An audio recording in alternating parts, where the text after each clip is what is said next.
when I realized that losing your temper was a sign of weakness, as soon as I made that connection, I said to myself, this is weak. I'm going to try not to do it anymore.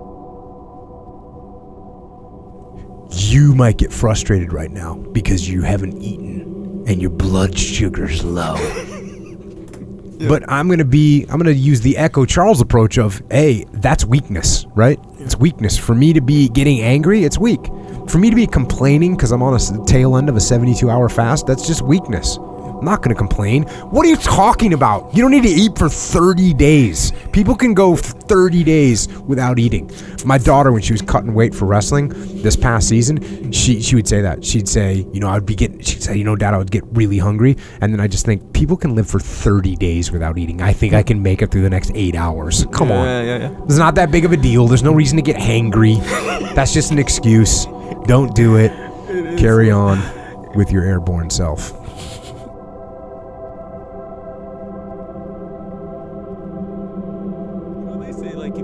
Emotions, you gotta let it out, punch a pillow or whatever. Yeah. I guess as it turns out, that's not true. No, because if you internally, how you say stifle them. Well, the reason I kind of say that with sarcasm is because I think that for instance, like you're saying, people these days, they say, oh, you gotta let your emotions out. You gotta let your emotions out. If you gotta cry.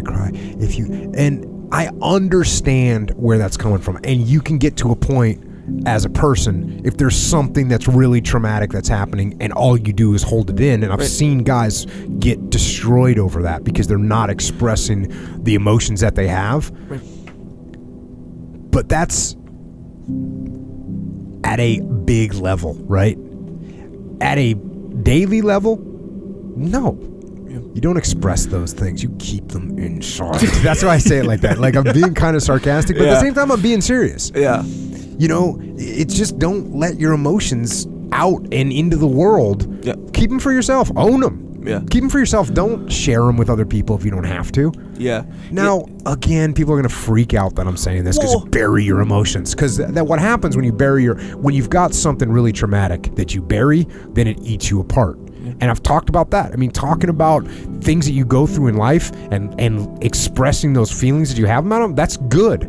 But what we're talking about is not that. What we're talking about is daily emotions, little ups and downs, little tick marks on your Richter scale. We're not talking about an 8.8 on the Richter scale, right? We're talking about just like little twos. Yeah.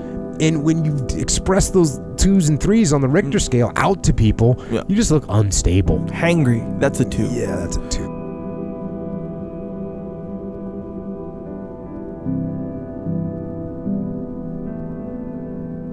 So when someone's telling me something that's making me mad, I'll just slowly nod my head like, I understand. Yeah. This is the way things are. I accept this. And this is, I'm calculating what my next move is going to be. And then, you see whatever, guys will count to 10. You tell your little kids that. Tell your little kids when they start losing their temper, you need to count to 10. Count to 10. Count to 100. Count to 1,000, whatever it is you got to do. And get control, because, like I said, if you're losing control, it's not strength, it's weakness.